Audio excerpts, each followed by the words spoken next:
Hey guys, Jordan here. I just finished up an interview with Fernando Hevia, and there were some great pieces of information that he shared for both new and existing real estate photographers in this interview.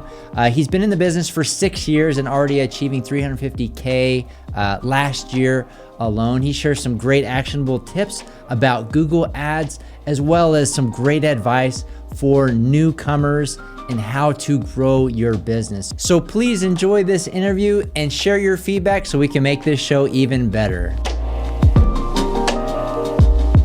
Hey guys, Jordan Nilsson here on Real Estate Photography Hub. Today we are interviewing Fernando Hevia from Texas, Austin, San Antonio area, real estate photographer. Thank you so much for taking time out of your day and joining me for this interview. Oh, thank you, Jordan, for having me today. All right, Fernando, so we're going to start and let everybody get to know you a little bit better. So we're going to do some rapid fire questions. When did you get into real estate photography? I started back in 2017. 2017. Okay. And are you currently part-time or full-time? I'm a full-time real estate photographer. Awesome. And what's been your best year so far as, I guess, 6 years in the business? Yeah, I mean, definitely last year, we made around $350,000. Very good. And then how long did it take you to transition into becoming a full-time real estate photographer?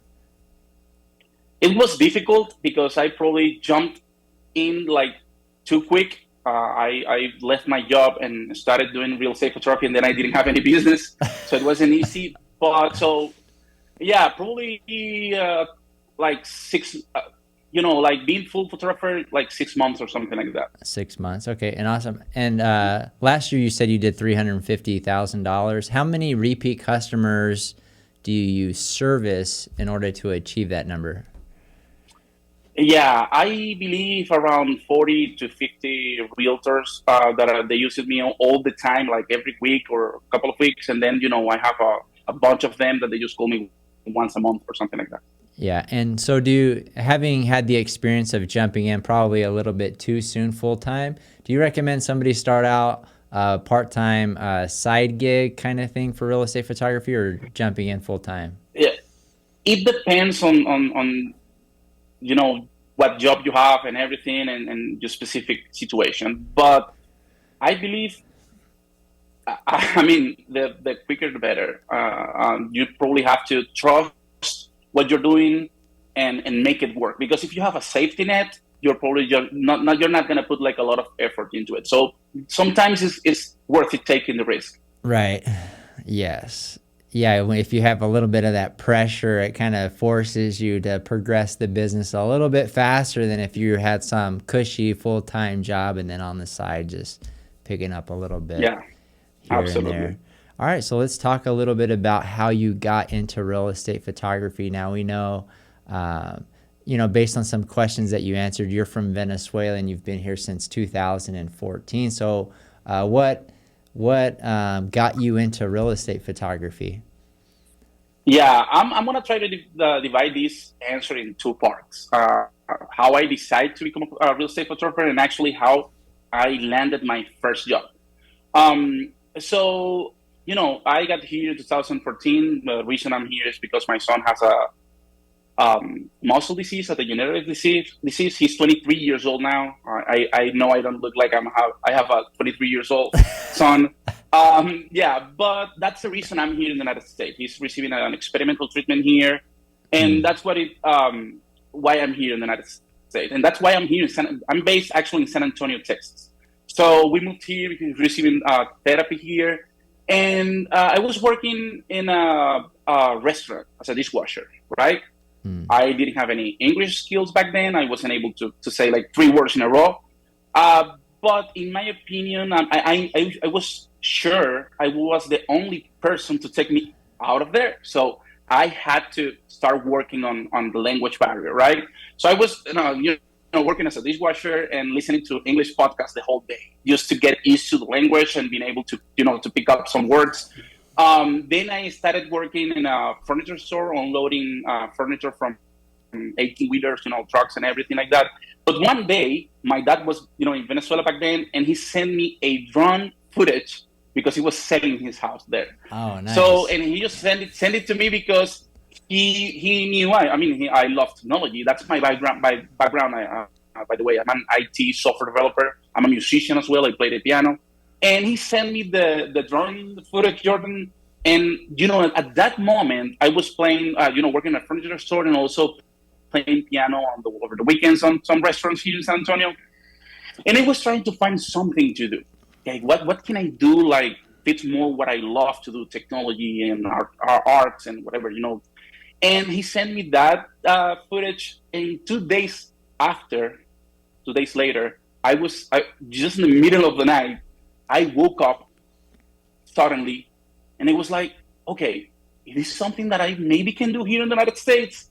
So I jumped to my computer at that, middle of the night, and I started researching, drone photography, drone videography, and it's when I realized it's actually an industry. So I started watching YouTube, every single YouTube video that you can find online. I watched, believe me, I watched it. And even sometimes 3 a.m. in the middle of the night, my wife was, "Hey, Fernando, you're gonna end up just nuts. You have to stop, watching videos and everything." But I knew when I realized there was an industry, I knew that I could do something good on this industry. So I just put a lot of effort into it. I started, learning a lot. To be honest, I at that point I've never touched a camera before, so I didn't know how to deal with a camera. So I just, watched all the videos, everything, and I started learning a lot. But then I didn't have money to afford a camera. So I was working. I was playing the piano with my friend on the restaurant. He was the singer, and he saw my. I was pretty excited about it. Telling him about this new business I wanted to do. And one day he said, "Fernando, how much do you need to start your business?" And when you're a beginner, Jordan, you know that you want to buy Right. in your dreams. You want to get the most expensive equipment because that's gonna make you a better photographer. So I said, I probably need like, I don't know, a lot of money, but I believe just to start now with $1,000 I can probably start. And he said, "You know what? I have the money just sitting in my bank account. I'm not gonna charge you any interest for it. I'm gonna give it to you, and you can pay me, I don't know, in 8 months or something like that." I didn't know honestly how I was going to pay back that money, but I said yes. So I got my first camera. It was a Canon 80D, a Yongnuo flash, and a trigger. Even I had to put some money for the SD card because I didn't have money for the SD card, and also a used huge heavy tripod. So that's why I kind of started being interested on this business. And of course, the story about the how I landed my first customer is a different one, but that's that's important too. So you want me to? So yeah. So let me tell you. Let me tell you how I landed my first job. Let's hear And it. this is important, Jordan, because every time I go, I'm always active on Facebook groups and everything, just trying to be up to date. And I see a lot of new photographers asking the same question. Oh, sometimes they have the money to afford all the equipment, but they say, "Okay, I have everything. I learned how to do it. I did it in my house, but how can I get my first realtor? How can I get my first job?"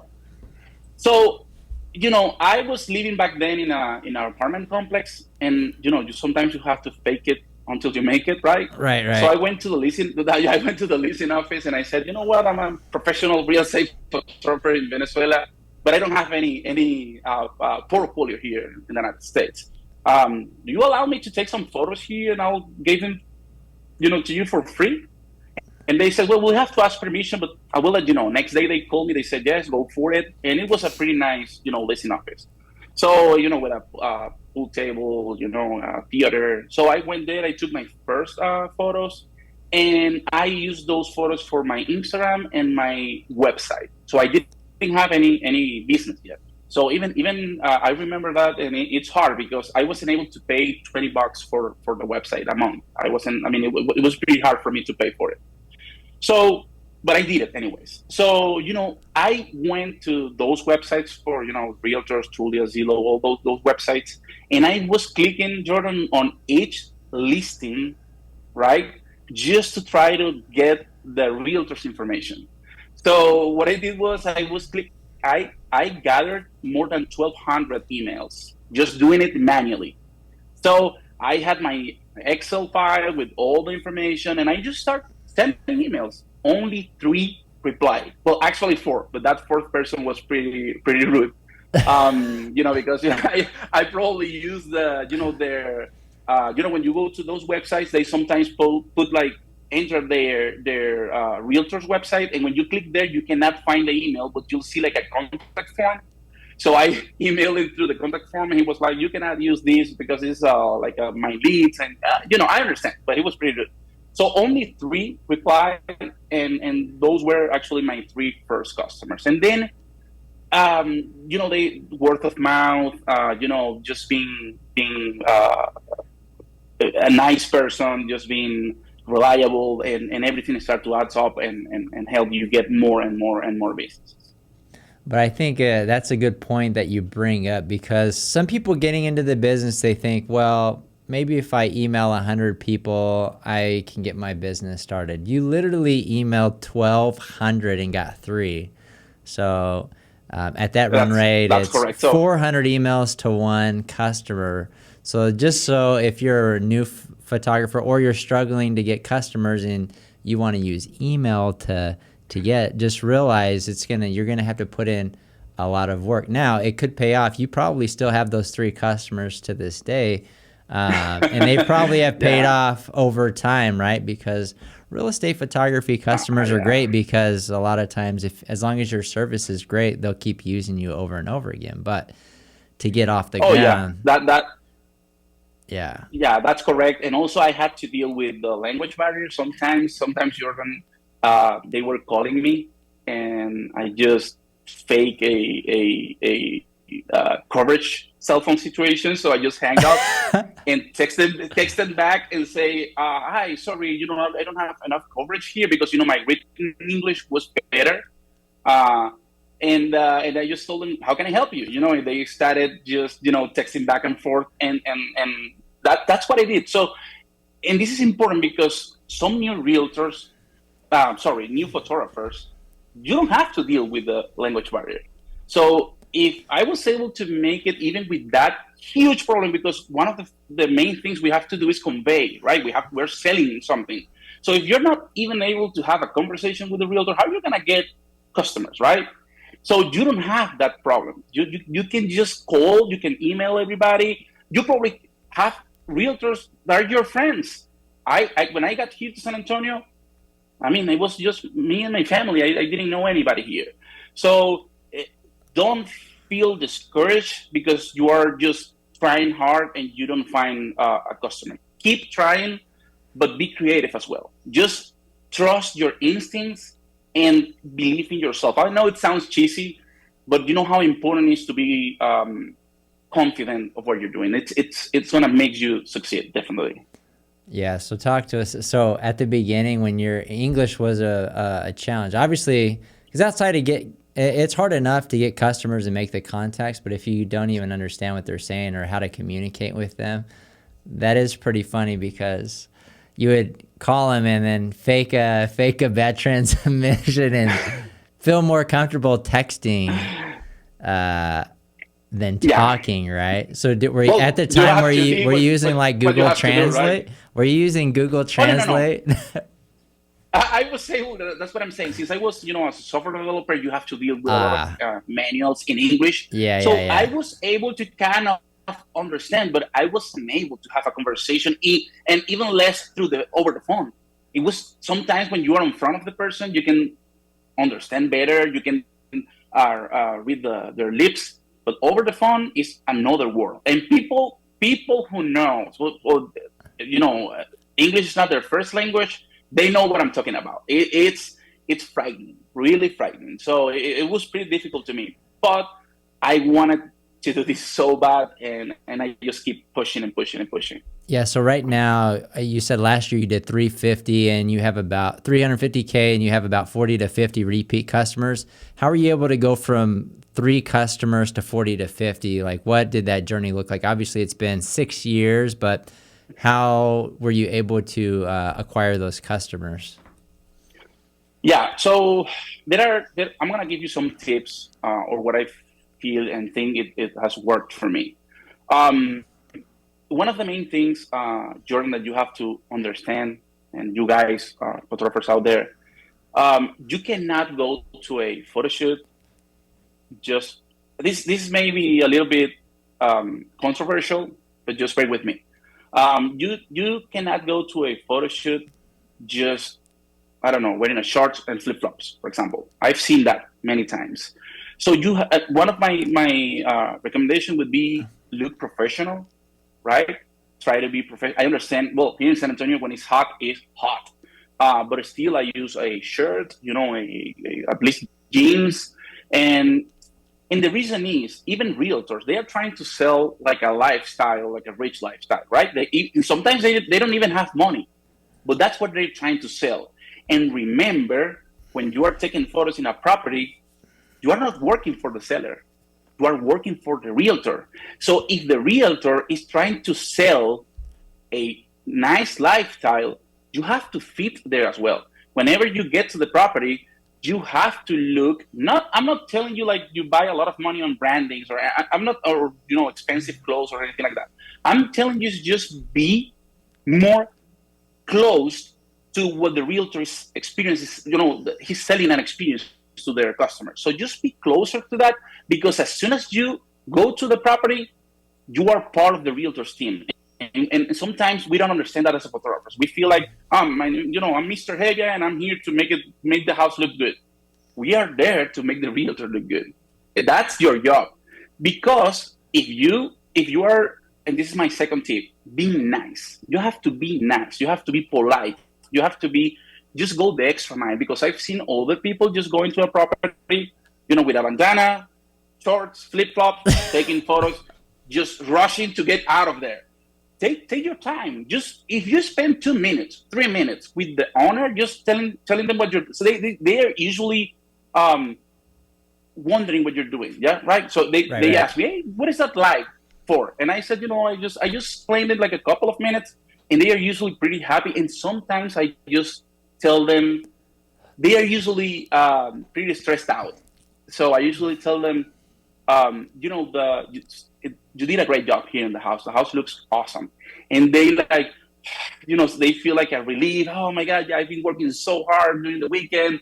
And I said, well, you did a great job. And I'm here to help you. So they feel so comfortable. When you leave, they're going to call the realtor and say, hey, what a nice guy you sent here. He looks so professional. He looks, and that is what it's going to give you business. That is going to, because that realtor, they're not going to jeopardize their business calling another photographer, because they don't know who's going to show up. They say, I want to have Fernando or one of his team, because I always try to keep the same branding, right? And that is how, in my opinion, it's the first thing you have to do to grow your business. Most photographers would say, I want to have like the best photos ever. And of course, you have to have the best photos ever. But how can you separate from the competition? Because other photographers out there, they have beautiful photos as well. Right. So how can you be different? So just being different, just being unique, just being genuine, just being, I don't know, going the extra mile. Sometimes I have bad days as well. I have bad days. I have to deal with my son's disease. I have a lot of stuff going on. But just do your best. Try to be honest, to be, just there. And people will tell that you are different. And then you start getting more and more customers. Of course, I've done, marketing as well. One of the things that it's been a game changer, Jordan, is Google Ads. I know that doesn't work for everybody, because I have a friend in Greensboro, Marco Mendez. He's an awesome real estate photographer, interior design photographer as well. And he tried Google Ads, and it didn't work for him. And I understand that every market is different. For me, it's been a game changer. And I'm not telling you to spend a lot of money on Google Ads. Do you want to try it? any photographer, like you're starting out and you want to try, just put $20 a month, $10 a month. That's what I did. And then, I was able to increase it to 50, then to 100. Right now, I'm spending around $1,000 a month on Google Ads, but I'm getting around 25 to 30 new customers every month. So I'm increasing my client base, and the reason for that is whenever you hit the slow season is when it comes important, having those amount of customers. So one of the things you hear all the time is, oh man, the slow. How do you deal with slow season? Well, if you have more customers and you work hard on that, the slow season is not going to be too slow. So that's something that have worked for me, and I'm growing exponentially since I started doing that. So talk to us a little bit about the trick that you've gotten. So I know some photographers that don't get Google Ads to work for them. What have you found that has helped you to be successful with Google Ads in your particular market? Is it specific keywords or ad type, or I guess talk to us a little bit about that. I believe it's a little bit of different reasons. For example, other thing I've seen, at least in my competitors here, their websites look like 50 years ago. So you have to have a modern and well-designed website. Of course, I build my own website. That's what I used to do for a living. But you have to spend money and get a better website. And I can count how many times realtors have told me that. Fernando, I just, looking around for a photographer, I found your website and no other website looks like yours. So, putting money on Google Ads, but having something to support that, like a good website, it would be, for me, paramount. You have to have a good website to look professional, to look modern, and then spend some money on Google Ads. Altogether is going to give you more business. Sometimes I've seen, realtors you go to their Instagram, they don't even have a website. You have to believe you are the biggest real estate photography corporation in the United States. I remember one day, I have, live chat on my website. I have the phone number, I have the email address, everything, like you can contact me everywhere. And I was with my son, and I don't know why I was on my iPad, and I was just showing him, the design of the website. And he said, "Hey, Dad, who answered the live chat?" I do. And who answered the email? I do everything. So people think that would be your goal, right? To make people think you have 100 employees, although you are probably a solo shooter. So this is a world of marketing. You have to showcase, the way you want people to look at you. So if you want to look like a boutique, solo shooter, that's perfect. That's okay. It's not bad. I prefer to show myself like a huge company, although I have, an admin to help me with that now. But you have to build to fake it until you make it. And I'm not trying to tell you just not being honest, because that's one of the main things I do all the time, being honest and open. But you have to believe in something that is not even a reality now. So you have to build that reality, just faking it, showing what you want to become, and you'll get there, my friend. All right. Awesome.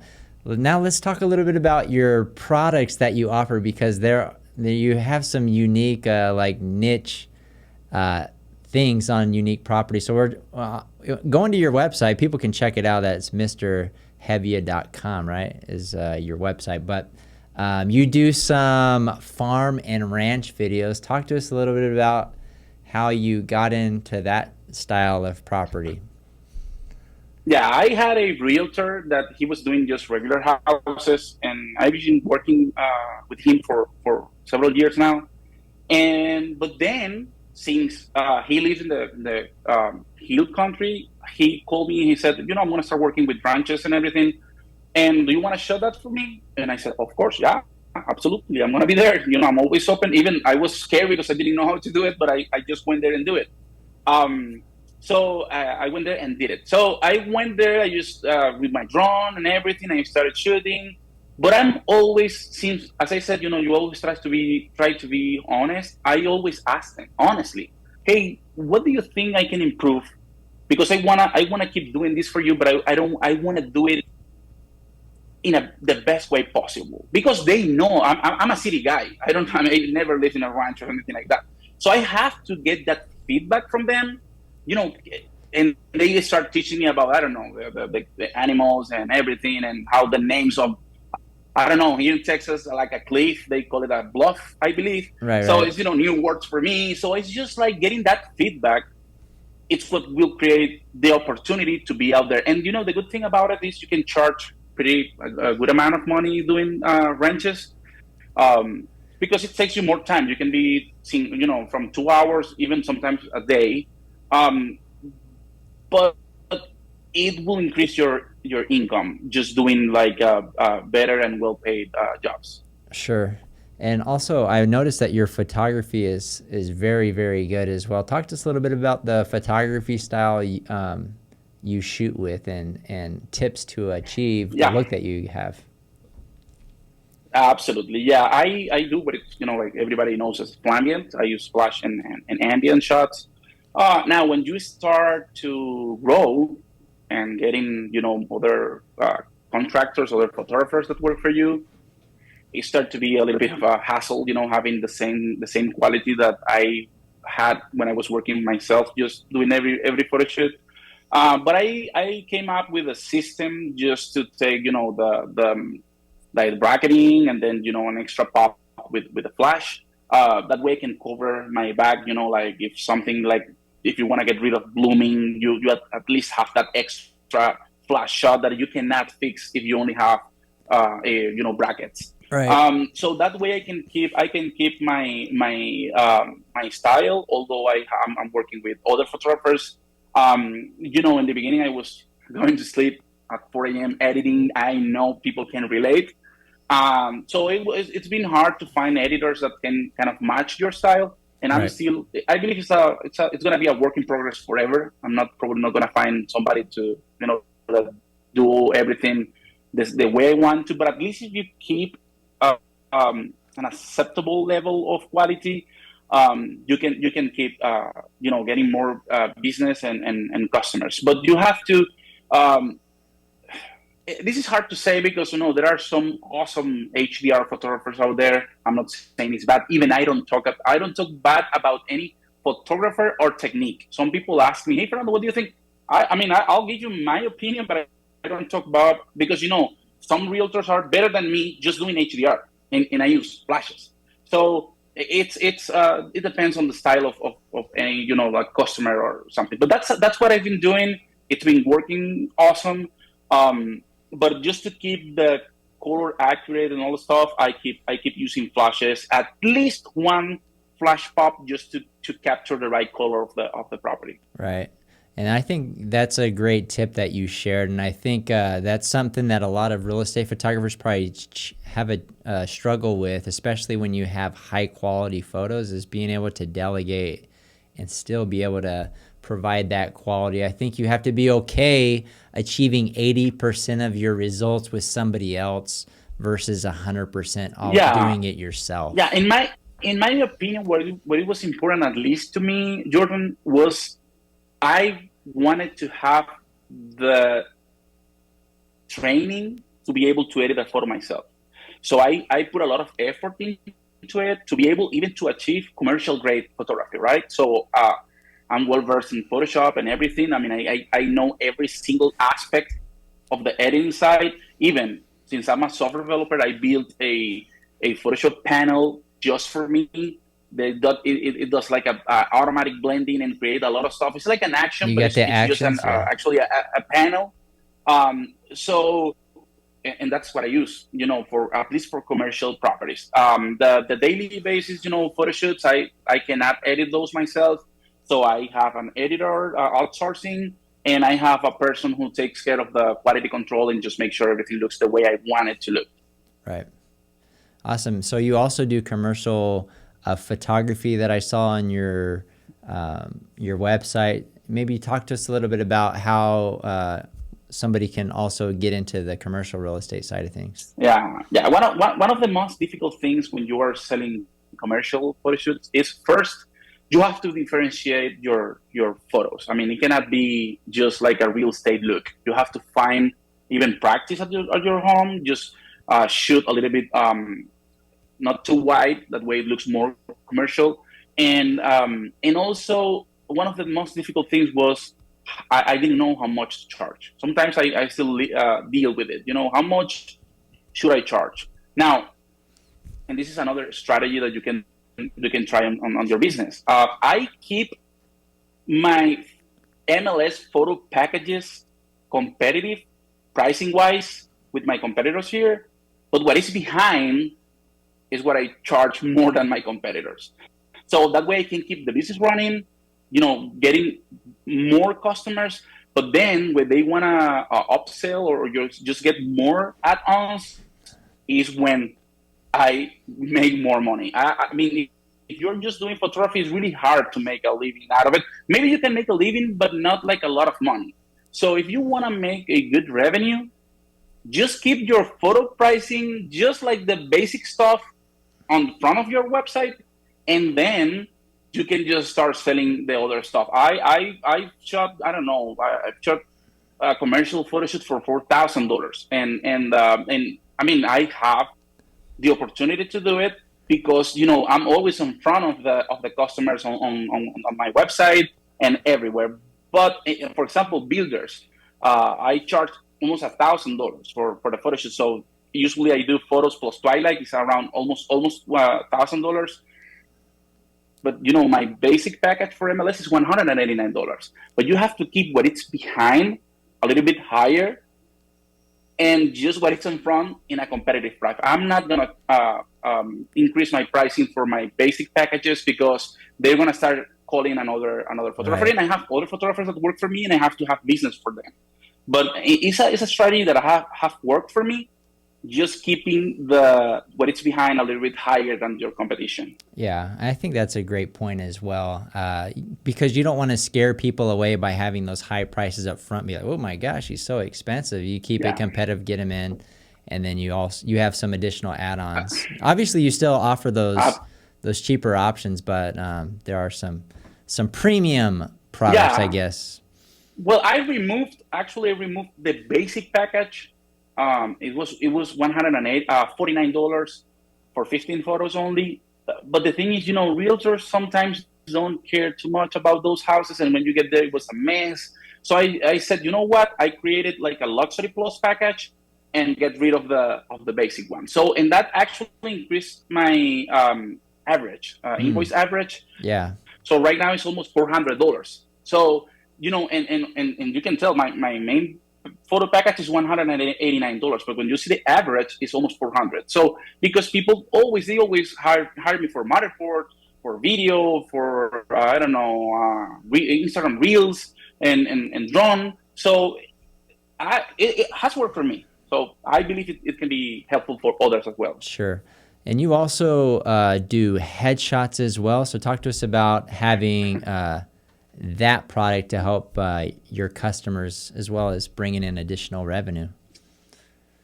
Yeah, when I work with usually those huge builder companies, they usually ask me, "Hey, Fernando, do you do realtor headshots?" And I say, well, in the beginning, I just said no too many times, in my opinion. Then one day I said, you know what, I'm gonna just practice with myself. I'm just gonna buy whatever I need to do the headshot, look good with the background and everything. So I started using it. I did my first photo shoot. It was scared as hell, but then I just got used to it, and I have returning customers for headshot. It's not my biggest selling product of my company, but I prefer to be the go-to company instead of just. I mean, it doesn't matter if you just do some headshots, here and there, but I just want to provide pretty much everything related to real estate and builders and that stuff. That way they can keep my company for their needs, so they don't have to call another photographer. Right. And of course, you have to do it in a you have to take great photos as well. You have to make sure to have the quality. Not get obsessed with that, but just at least a good quality that way they can keep calling you. Right. And I think it's impressive how many products and services and skills you've acquired in a short period of time, because you started in 2017 and that's only 6 years in, and you're producing some high quality photos as well as a diverse amount, videos, commercial, headshots, all this kind of stuff. Obviously, you got to go from point A to point B. So, what do you recommend that somebody new just starting out focus on, and how do they progress and add those tools to their tool belt? Yeah, I don't know, Jordan. I just keep saying about being a great person. Your personality is what's gonna bring you more business. If you go to my Google listing, reviews, most of them, and I'm not trying to brag about myself or anything like that. I'm just bringing it up just as information. Most of them just say, working with Fernando, he's such a nice guy. He's a professional. Oh my God, he's awesome. So in my opinion, that's what you have to work on. And I've seen that problem before. Every time I see other photographers, like they are so serious, like you're putting like a distance between you and the customer. That's not gonna help you growing your business. You have to be cool, man. You have to be nice. You have to be approachable. You have to be just being honest and I don't know. That would be my best piece of advice. Just try to be yourself. Now, if you are not you're too serious in your real life, try to just be a little bit nicer with realtors. Just try to be more approachable. Believe me, it's worth it. It's worth it 100%. They are gonna call you. They prefer to call a nice guy than I don't know, bad mood guy. And because sometimes realtors they cannot tell the difference between quality. So maybe the other photographer is just the same as you or a little bit better, but you are the nice guy, right? So they are gonna call you, and it's not being false. It's just being nice, man. Try to enjoy. We usually love what we do. Just embrace it, love it. And the other thing I would say, I would recommend, maybe not when you're starting out because you have to spend some money, but something that have worked for me, Jordan, is automations. So I have a lot of automations going on. That way I have more time to work in what makes money. But for example, I use Hevia for my delivery system and everything. So as soon as a realtor or a customer sign up on my website, it starts like a chain of events. So automatically, I capture that with Zapier. I create a lead on a spreadsheet. It creates a start a journey on MailChimp. So I have another automation on MailChimp where it's called dripping email. So as soon as that realtor gets to MailChimp, it starts to receive like a welcoming email. 7 days later, receive another email with testimonials. 15 days later, so I have them engaged for 6 or 7 months without doing anything. I don't touch that. That happens automatically. I don't touch that. So I believe that's pretty important. And also, for example, when you sign up on my website, the automation will do several things. One of those is it will create a contact on Google Contact. That Google Contact is synchronized with my cell phone. So as soon as you sign up on the website, I have your phone number and your name on my cell phone automatically. It will create the contact information on OpenPhone. That's the app that I use for back and forth calling and messages and everything. So I use it for pretty much, and also I use a ticketing system. It's called Freshdesk. And so whenever you email me to support at mrhevia.com, it will create a ticket, and I can keep track of those tickets. Because sometimes I was receiving emails, and then 4 weeks later, I was like, oh my God, I got an email and I didn't notice because it was a bunch of emails. And then when I replied back, they said the worst words ever. I found another guy. So just just spend a little bit money on those automations, and just keeping track of all the emails, messages, calls, everything you receive. That way you don't leave money on the table. But that has been a game changer for me. Just having those automations, it will create a lot of engaging, and another tool, use ChatGPT, use AI. Photographers or all of us are scared of what's going on with AI. Use it on your advantage. I mean, I don't know what's going to happen, Jordan. I don't know if we're going to lose all of our jobs. I don't know, The right? robots are But coming. No. exactly that. But that's the reason. Since you don't know, well, we have to do something in the meanwhile, right? So I use it in my advantage. I just created a tool on my website only for my customers.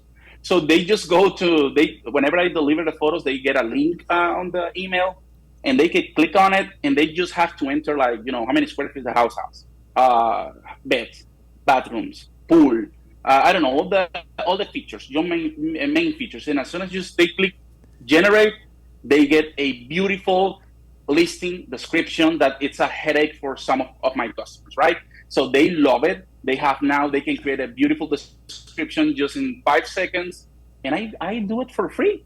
That's another tool I'm providing as a real estate photographer that others aren't. So I know that's going to be soon probably incorporated into the main websites, like Trulia, Zillow, all the other Right. websites. But right now, they're using my website for that. So it's just keep that engaging with your customers.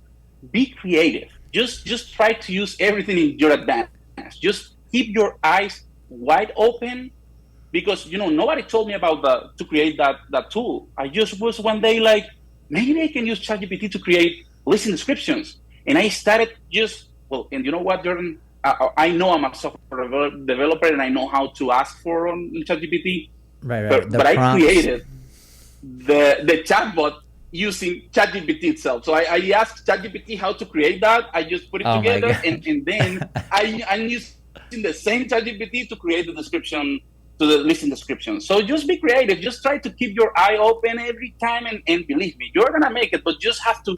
It's a mindset. So Just to sum did up, you it's a connect mindset. a ChatGPT API, or did you just create a Yes, chat yes. bot? And it's super cheap. Even if you generate, I don't know, like a huge book a month, you're not gonna pay more than $10 or $20 a month.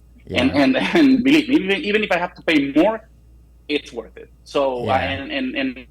I'm just thinking about other tools that I can create for realtors. But I'm using it myself, since English is not my first language. I use it for just make better email replies, or when I'm Oh gonna yeah. approach to a customer, I just enter whatever I think about, and then just check grammar, check everything. Of course, you Uh, have to tweak it, because sometimes people know it's ChatGPT because it uses always the same words, right? But just as I said, just try to find and use every single tool that you can find out there, but use it in your advantage. Don't be scared of it. I don't know if AI is gonna do real estate photography in the future, but so far I'm taking advantage of it. yeah. Yeah, awesome. And then lastly, I wanted to touch on your blog, because I don't think a lot of real estate photographers do a lot of blogging. Talk to us about that. Yeah, so I always wanted to do blog, but for the same reason, since English is not my first language, I just okay, I'll someday. But I had ideas, what I wanted to talk about. So I just used ChatGPT to set up, my blog. Just put the ideas I wanted to put on the blog. It gave me all the information. I tweaked it, the way I wanted to put it online, and that's the way I'm just putting some.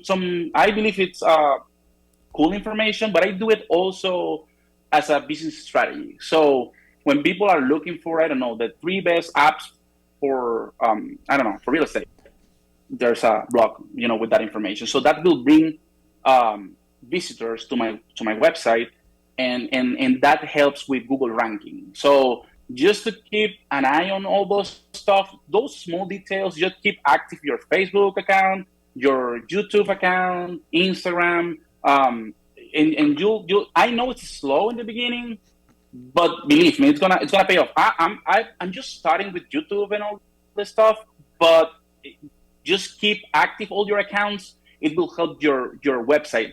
And sometimes I've heard no, I don't get any business from the website. I get 80% of the business from my website.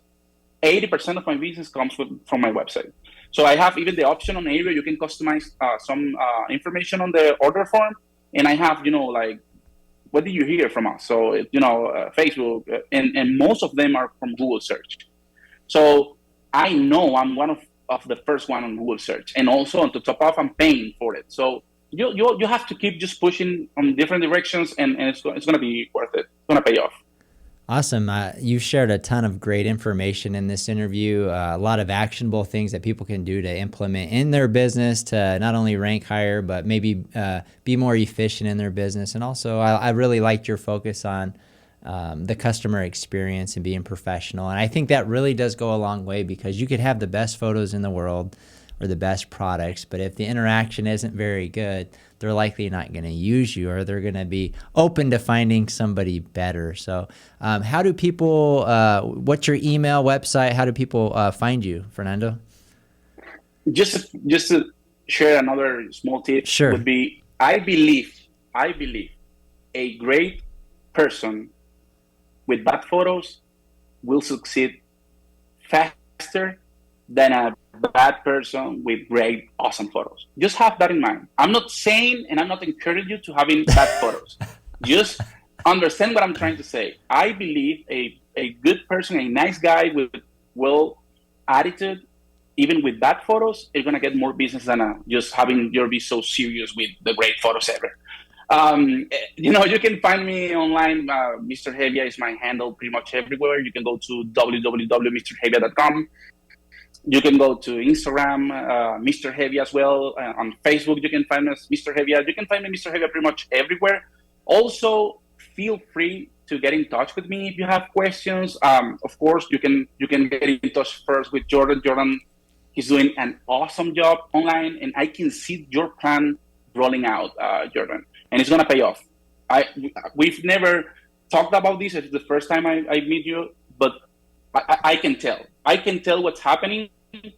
I can tell what you're doing, and whatever you're doing, it's a lot of work, a lot of effort, and you are putting into YouTube, and it's gonna pay off. So to other photographers out there, to the seasoned ones, be always open and willing to help others.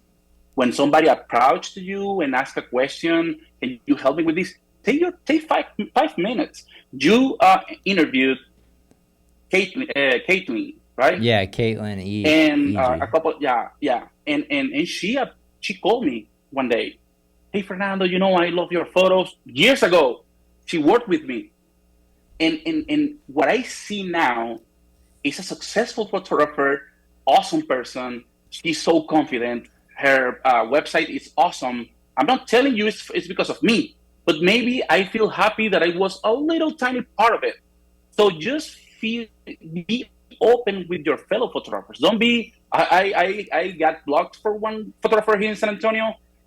It's okay. I'm always gonna talk good about him. He's an awesome photographer, but just be open, help others. I was in that position in the beginning, and it would be awesome if somebody would have helped me in the beginning. So just be open, be nice, and you'll succeed, my friend. Very good. Well, Mr. Hevia everywhere. We'll check you out. I'm excited to see where you take your business in the next 6 years. You're only 6 years in and achieving amazing results. So thank you so much for taking time today, Fernando, and doing this interview. Thank you, Jordan. I really appreciate it. And we'll see you guys on the next one.